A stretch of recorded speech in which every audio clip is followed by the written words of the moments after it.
May hapon sa tanan, nanapod kita sa light them with my word. Ang sinimana ng pagpaambit sa kinabuhi sa laiko. Iiwag sa mga katawhan ang akong pulong. Brothers and sisters, atong niadaging Domingo nga Ebanghelyo, atong gipadayon, no, ang pagbasa wherein si Jesus nining ato ang balasahon or Ebanghelyo nagpadayon sa iyang pagpanaw uban sa iyang mga disipulo ngadto sa Jerusalem. Nahibawan nato nga gihimo kani nga kanana ang panahon ni Jesus nga gapanudlo pud siya sa mga disipulo while nga nagpanaw sila, no? So ang iha ganing kanana ang pagpanudlo, iya nang gitudluan ng mga disipulo nga siya maka amgugod sa pagantos, paglutos, kamatayon diya sa krus o sa iyang resurrection. Ngani makita nato sa mga atong mga ebanghelyo nga ato nang kuan sa unahan nga mahibaw-an yun nato nga even gani si Pedro, no? Iya ganing giingnan si Jesus nga dili ka na mahitabo kanimo Ginoo. Unya gipatgang siya sa ato ang Ginoo nga pahawa sa ako Satanas kay ang iyang hunahuna ni Pedro dili iya sa Ginoo. Ngani sa ikaduha na pun nga bahin mao gyapon nga pagtulunan, naghilom na lang ang mga kanang mga disipulo. Wala na lang sila mag-question, kinahadlok sila nga paparihason gyapon kang Pedro nga pamulungan ni Kristo. Ngani ining atong ebanghelyo sa wala pa kaning atong basahon karon, mao gyapon iya gyapon gitudlo, no? Iya gyapon gipaybalo tudlo niya nga siya makaamgo gyud og kanana ang pagantos, paglutos, paglansang sa krus, sa kamatayon o pagkabanhaw. Ato niaging Sunday, niaging Domingo, dungog nato ang katong adunahan nga batan-on nga usa ka leader, no? Naibaw nato nga dili gayon niya madawat ang pagtununan sa Ginoo kay ngano man daghan man siya kabtangan. Ug karon nga gospel makita nato nga kanana ang gawas sa katong previous nga mga ebanghelyo nga naglalis kita sila kung kinsa ang mahimong mas labaw sa ilang nga mga tinun-an ni Jesus. Karon si Juan o si Santiago, no? Si John o si James, naghangyo na gyud gani may pagkaistorya, naghangyo na gyud kang Kristo nga sila mulingkod sa tuo ug sa wala. Sumadto kita sa ebanghelyo. Miduol kaniya si Juan ug si Santiago nga mga anak ni Zebedee ug miingon, magtutudlo may ihangyo unta kami kanimo. Mitubag si Jesus kanila, unsa ang inyong ihangyo kanako? Miingon sila, kung maghari ka na didto sa imong gingharian. Palihog, palingkura kaming duha sa imong tapad, ang usa sa imong tuo ug ang usa sa imong wala. So familiar kay kanini ang ato ang no? Kay sa parallel nini makita nato sa Mateo 20 bersikulo 20 nga ang ilang inahan man naghangyo pud ini, no? Nga ipalingkod to unta si Juan o si kanana ang Santiago sa tuo ug sa wala kang Hesus, no? So although mayo kay pagka-istorya nila, apan ranaang naay pasabot gayod nini, no? Ngani makaistorya sila kay mga kanang ig-agaw ba sila ni Jesus, no? Gawas sa ig-agaw, amigo pa gyud sila, no? Gitubag sila ni Jesus, wala kamo masayod kung unsa ang inyong gipangayo. Maantos ba ninyo ang kasakit nga akong antuson? O magwanta ba usab ninyo ang kalisod nga akong pag-aagian? Mitubag sila, oo, mahimo namo, miingon si Jesus kanila. Tinuod, maantos ug mag-agwanta ninyo ang mga kalisod nga akong pag-aagian. Apan dili ako ang mupili kung kinsa ang mulingkod sa akong tuo ug sa akong wala, kay may gitagaan na niini. Kisay maghatag ini ang Dios nga Amahan. So brothers and sisters, bisan tuod nga kanana ang parinti sila or ig-agaw sila or mga manag-amigo sila ni Jesus, close kayo, ngani makita nimo unsa sila ka close kay katong sa Transfiguration gikuyog biya ni si Juan ug si Santiago, no? Katong nagampo siya, no, sa human sa katapusang panihapon, nagampo siya dito sa Getsemani. Uban biya nini si kanang Santiago ug si Juan, no? Of course na si Pedro. So kanini ang tulo sa kuan yun ni kanana ang medyo kanana mo gani kuyog ni Jesus, no? Makita nato nga naagil sila relasyon, no? Pareha kang Pedro nga iyang pamulungan, wala man pamulunga pamulungin ni Jesus sila. Gihangyo nila ni nga makalingkod ba sila sa tuo o sa luwa. Wala.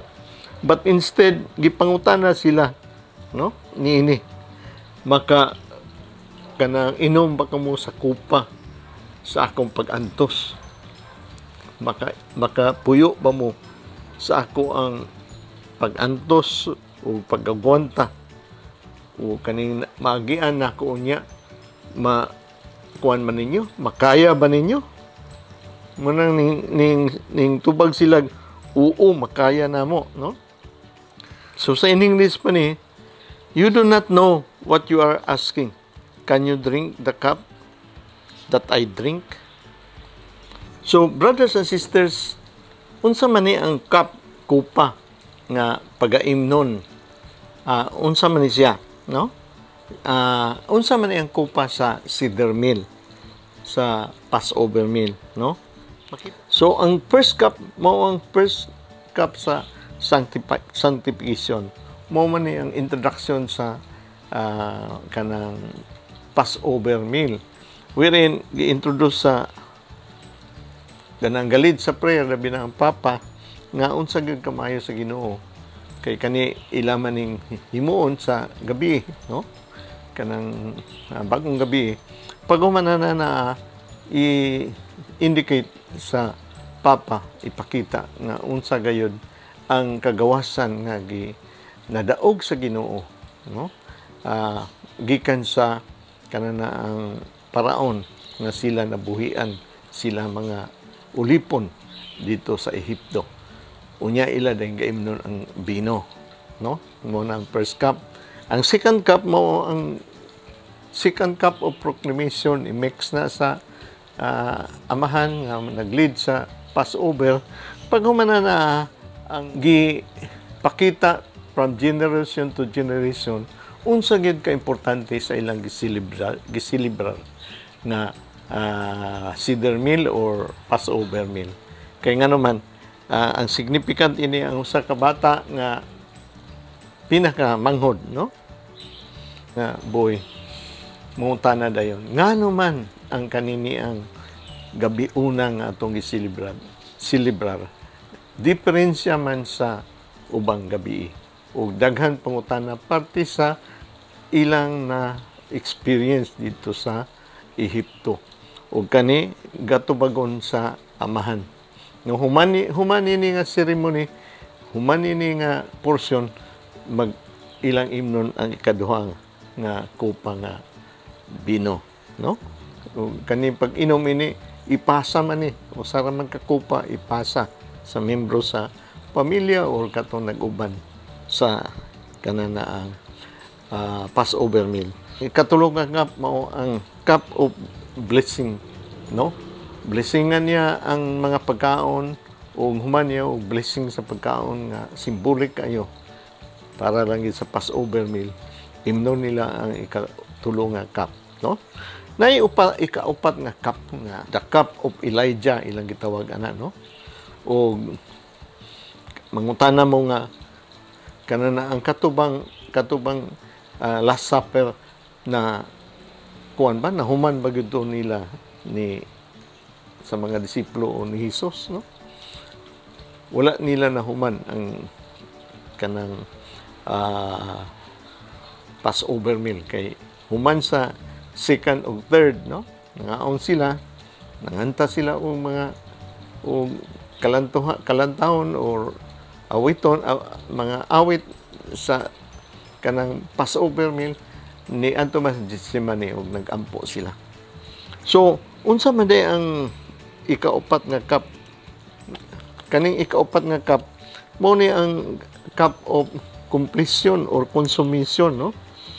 Makita man nato ni nga kanana ang na-consume ko nun ni Jesus diha na sa iyang kanana ang crucifixion, paglansang niya sa cross. Makita sa Marcos kapitulo 15 bersikulo 23, no? Na katubitaw ang sundalo nga nagbasa sa esponga nga puno sa vinegar, no? Filled with vinegar, no? Unya iyang butang sa tumoy niya bangkaw, iyang gipainom ang ato ang Ginoo. But pareha gyapon sa Mateo, no? Kay Marcos man ni 15 bersikulo 23 kang Mateo 27 bersikulo 48 mao gyapon.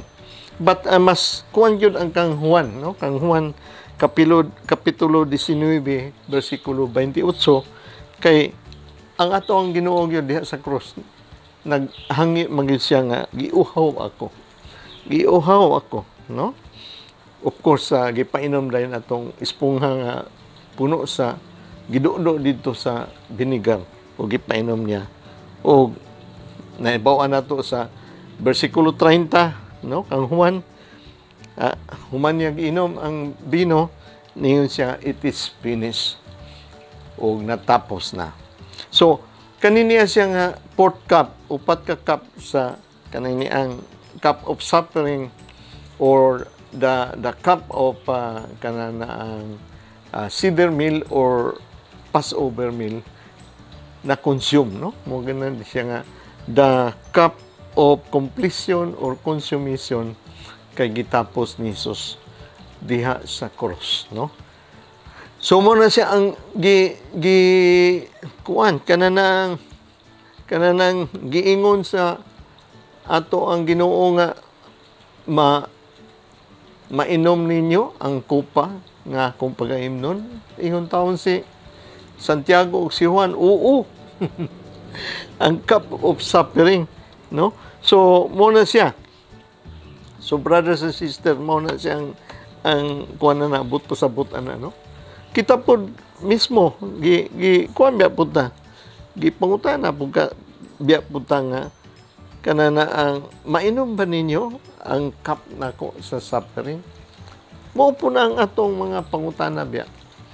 Dili kay katura sila ni Juan o si Santiago gipangutana na hasta kita gipangutana kita ngani ingon siya pipila ka kanana ang simana ang atong ebanghelyo iya biyang gipangutana kita. You want to follow me? You deny yourself, take up your cross and follow me. So whether we like it or not, ang ato day nga kinabuhi diri sa kalibutan while na pagitas kalibutan na puno yun sa pag-antos, kaya nga naman mag-antos magkita, dili man kita mosunod sa pamaagis kalibutan. Dili man kita mosunod sa standard sa kalibutan. Dili man kita mosunod sa mga uso-uso sa kalibutan. Pasundayag sa kalibutan. Kaya to ang sundon.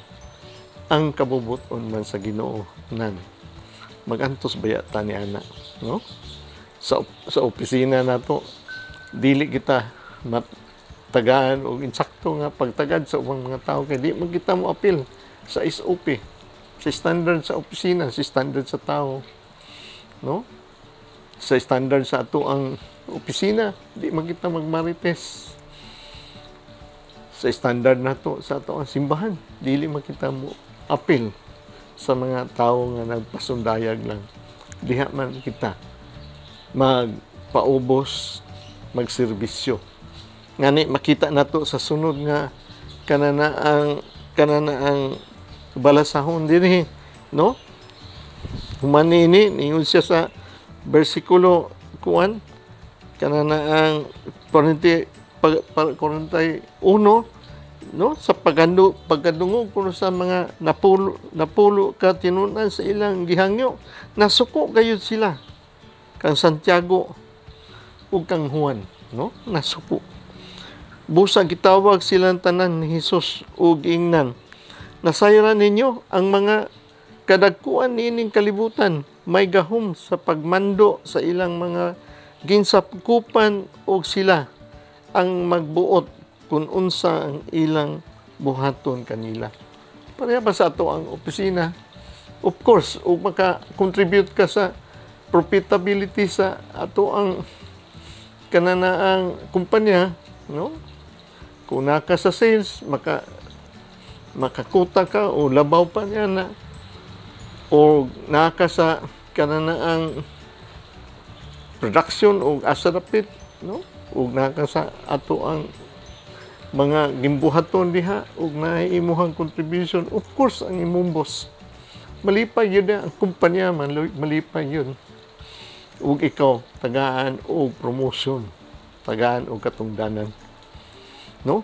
Apan, lahi kuno, ingon ni Jesus, apan, dili ingon ni ini ang angay kaninyo, kay kamo mga disipulo, kamo sumusunod ni Kristo, kita tanan, nang inom sa kupa, sa Ginoo nga andam, musunod kaniya, pagpasan sa atong cross, standard niya, pamaagi niya.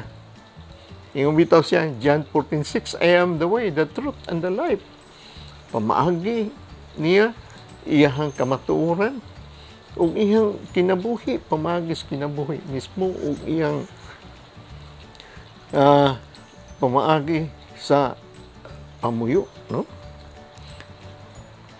Kay kung kinsa kaninyo ang gusto nga mahimong gamhanan, kinahanglan nga mahimo siyang inyong sulubuon. Nan, ug kinsa kun tong gapang ambisyon nga mo na inyong gahom nining kalibutan na, kinahanglan mahimo kitang sulugoon, no? Kung yun ana ang pamagi sa Ginoo, kung kinsa kito katong mga nas gahom, kung nas gahom na kay salapi, na kay talento, na kay oras nimo iserbisyo, dayon ang imong attitude pag yun sulugoon. Grabe ka epektibo gayon.